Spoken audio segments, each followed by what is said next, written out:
मसला ये नहीं, मसला ये कि नपना एक नहीं रखते हैं आप।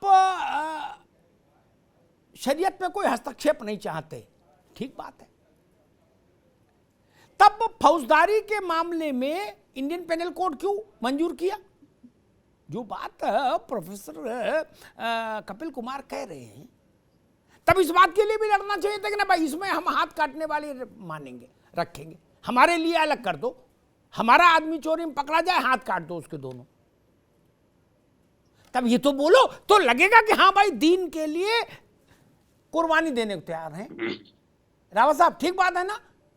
बिल्कुल ठीक है अमिताभ जी, मैंने स्टार्टिंग में आपकी बात का यही जवाब दिया था कि उस समय अगर सही नेता होते और वोटों की राजनीति ना होती, देश से प्रेम होता, तो उस समय पर जब शरीयत कानून की बात हो रही थी उस समय आईपीसी के बजाय शरीयत को ही वहां पे इंप्लीमेंट करना चाहिए था, वहां पर जवाहरलाल नेहरू को, कि लो तुम ये शरीयत लो, मैं तुम्हें दे रहा हूं कि तुम्हारे चोरी के बदले हाथ ही काटे जाएंगे, मर्डर के बदले तुम्हारी मौत की सजा तुम्हें चौराहे पे दी जाएगी। गलती तो यहीं से हुई है ना, ये तो 47 के बाद भी तो बहुत बड़ी गलती हुई है। अगर उस समय भी अलर्ट होते तो आज इतने विवाद ना होते, आज तक काशी भी आजाद होता, मथुरा भी आजाद होता, उज्जैन भी आजाद होता, सोमनाथ भी आजाद होता, और भोपाल और धार भी आजाद होते। ये सारी जगह आजादी होती मंदिरों को, और वहां पर इतना करोड़ों अरबों रुपए का रेवेन्यू विदेश से आता और लोग वहां पर टूरिस्ट जाते थे। आज तो लोग, बहुत सारे हिंदू तो जाते ही नहीं है। अयोध्या में कितने लोग जाते थे, पहले कितने जाते थे काशी के अंदर। अब लोगों में ये सोच आई है, समझ आई है कि हमारे जो धार्मिक स्थान है उनके साथ कितनी क्रूरता, कितनी बर्बरता इस्लाम ने की है, इस्लामिक लोगों ने की है। आज लोगों में समझ आ रही है, तो समझ आ रही है तो एक हो रहे हैं और वो मांग कर रहे हैं, और इस समय कानून को भी समझ में आ रही है। तो नेताओं ने तो इस देश का नाश किया है। अगर नेता उस समय समझदार होते तो ये स्थिति ना बनती आज, और ये देश बड़े सुकून के साथ रह रहा होता, इसमें आतंकवाद ना होता, कश्मीर हिंदू विहीन ना हो जाता। जो आज कश्मीर के हालात हो गए, जगह जगह यहाँ पर जो AK-47 के ट्रक उतरते हैं, जो आतंकवाद की स्थिति बनी हुई है, ये सब ना होती। वेस्ट बंगाल में किस तरीके से गाय को भगा भगा के काटा जाता है, वो ना होता। जी बिल्कुल ठीक बात कह रावत साहब आपने। हमारे साथ AK मिश्रा साहब भी जुड़ गए हैं, पॉलिटिकल एनालिस्ट हैं, उनका भी बहुत बहुत स्वागत है। AK मिश्रा साहब, क्या आपको ऐसा लगता है कि एक बात बार बार कही जाती है कि भाई जो भूतकाल में हो गया उस पर पर्दा डालो, कोई कहता पर्दा डालो, कोई कहता पानी डालो, भाव एक ही है, शब्द अलग अलग है। कुछ लोग कहते पर्दा डाल दो, कुछ कहते पानी मिट्टी डालो। लेकिन एक वर्ग ऐसा भी है जो ये मानता है कि पूर्व की घटनाओं का तटस्थ मूल्यांकन नहीं होगा जब तक कौन गलत कौन सही इसका निर्धारण नहीं होगा, तब तक न वर्तमान में शांति आ सकती है, न भविष्य के लिए सद्भाव जुटाया जा सकता है। AK मिश्रा जी, देखिए अमिताभ जी, जो आपने अभी बोला कि कुछ लोग ऐसे हैं जो बोलते हैं जो पहले हो गया, भूत में हो गया, उस पर पर्दा डालो, मिट्टी डालो, पानी डालो।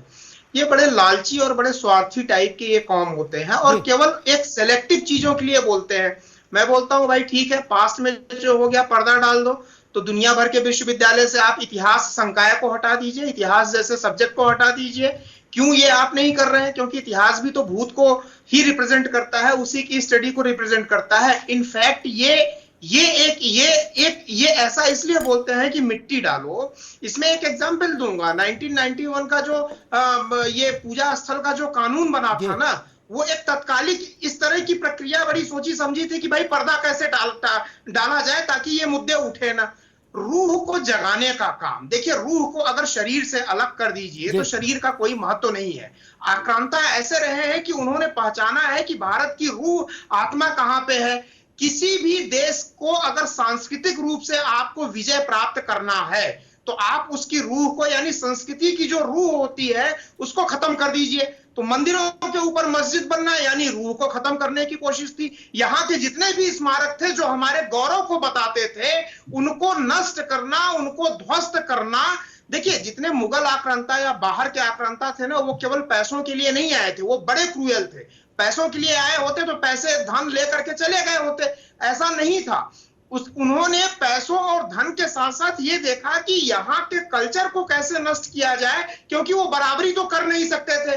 इतना इनोवेशन जो हमने किया था हजारों साल, लाखों साल की तपस्या से, उनके अंदर ये क्षमता नहीं है कि वो बराबरी कर सके, और जब बराबरी करने की क्षमता नहीं होती है तो वो नष्ट करते हैं। सारा रीजन यही है कि बराबरी करने की क्षमता इनके पास नहीं है, तो ये बोलते हैं जी मिट्टी डालो, पर्दा डालो, आगे की देखो। अरे पीछे की क्यों छोड़ दें? आप अपने घरों में अपने बाप दादा 10 पीढ़ी की फोटो लगा के रखते हैं। जितनी राजनीतिक पार्टियां ये बोलती हैं, आप उनके कार्यालय में जाके देखिए, 50 पीढ़ी पहले की फोटोएं लगी होंगी कि हमारे दादा उन्होंने कहां से शुरू किया था, वो एमपी थे, एमएलए थे।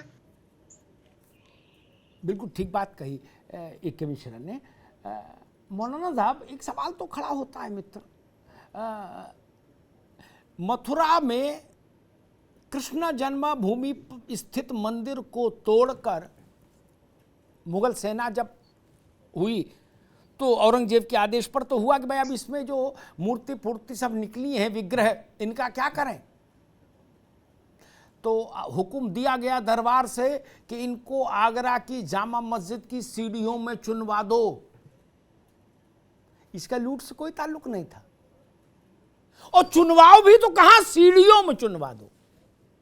ये मानसिकता का मसला है कि नहीं है मौलाना साहब? क्रूरता, देखिए, ये मानसिकता का मसला है ना। देखिए, आप बिल्कुल सही कह रहे हैं अमिताभ साहब जी। वो लोग, वो बादशाह, वो जालिम और जाबिर, जो जिनके दिल में इंसानियत नाम की कोई चीज ना हो, जो अपने बाप को कैद कर दे, जो अपने भाइयों को कत्ल करा दे, ऐसे लोगों से आप इंसानियत की उम्मीद क्या रखते हैं? नहीं, हमको उम्मीद उनके बाप से भी नहीं थी। उनके बाप भी बड़े विचित्र थे, कभी इस पर भी अलग से चर्चा करेंगे। मेरी सिंपैथी उनके लिए भी नहीं कि उनको बंद कर दिया गया, उनके भी कर्म ऐसे ही थे कि वो बंद हो। उनके बाप, एक मौलाना साहब, एक बात कहूं, एक बात को, आप तो पढ़े लिखे पुराने आदमी हो, मैं सिर्फ संदेश संकेतों में एक बात कहूंगा, बड़ी प्रसिद्ध उक्ति है, आपने जरूर पढ़ी होगी, उसका डिटेलिंग में नहीं जाऊंगा, बड़ी अभद्र है और तनाव पैदा करेगी। ये जिनकी बात आपने कही कि जिस बाप को जेल भेज दिया, बंद कैद में कर दिया, उन बाप के लिए एक बार पंचायत बैठी थी आलिमों की, जब वो हुक्मरान थे, ठीक। तो आलिमों ने एक फैसला दिया था, उस फैसले को हिंदी में तर्जुमा करके बस छोड़ दूंगा। माली को अपने लगाए पेड़ के फल खाने का पूरा हक है। इससे गंदी बात, इससे घिनौनी बात, इससे अभद्र बात मैंने इतिहास में नहीं सुनी मौलाना साहब। बाकी तो आप समझी गए होंगे।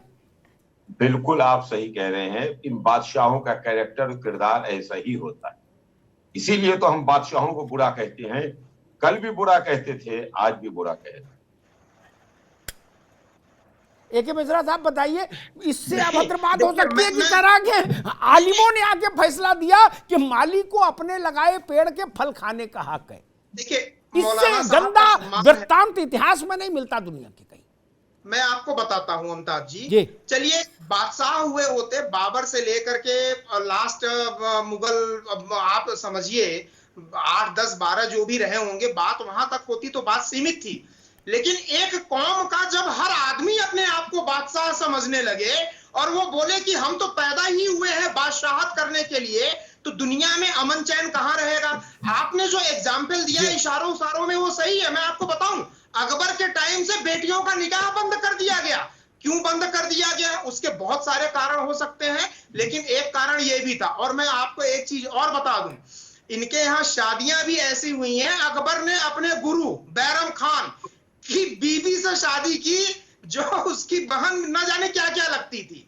तो आपका उदाहरण सही है, हर वो चीज इनके लिए जायज है जो इनको मानसिक शारीरिक रूप से तृप्त करती है। और यही कारण है कि ऐसे लोगों का किसी से मेल जोल नहीं रहता। खुद रहीम दास ने शायद इसीलिए बोला है कि कह रहीम कैसे निभे बेर केर को संग, वो तो झूमत मस्ती में फाड़त उनके अंग। इतनी बुराइयां हैं, इतनी विकृति है, इतनी क्रूरता है कि आपस में भी ये लोग नहीं रह सकते हैं, तो दूसरे लोगों के साथ ये कैसे रह सकते हैं। थोड़ी सी छूट आज मिल जाए, थोड़े से ये मजबूत हो जाए, आप देखिए वही शासन तंत्र, वही क्रूरता आने में यहाँ पे मैं बोलता हूं एक चीज पूरे मुगलिया इतिहास में देख लीजिए, अरब से उठा करके जितने मंदिर, जितने मस्जिद इनके बने हुए हैं, जितने इनके किले बने हुए हैं, आर्किटेक्चर है, शिवलिंग के रूप में कहीं कोई फव्वारा नहीं होगा, और ज्यामिति आकृति जो वृत्ताकार है, ये सनातन की महत्वता है, विशेषता है। त्रिकोण या वृत्ताकार, जहां जहां शिवलिंग होगा वहां वहां जल होगा और वहां वहां वृत्ताकार घेरा होगा। कोई मुगलिया आर्किटेक्ट में एक भी एग्जाम्पल नहीं मिलता है, न दीवालों पे न किसी फव्वारे में। अब उसको जबरदस्ती ये सिद्ध करने पे तुले पड़े हैं। नहीं, ये चाहते हैं कि रूह को, भारत की रूह को अलग करने की कोशिश मत करिए। ये मंदिर, हमारे पुराने गौरवशाली इतिहास, कहानियां, ये भारत की संस्कृति के रूह है।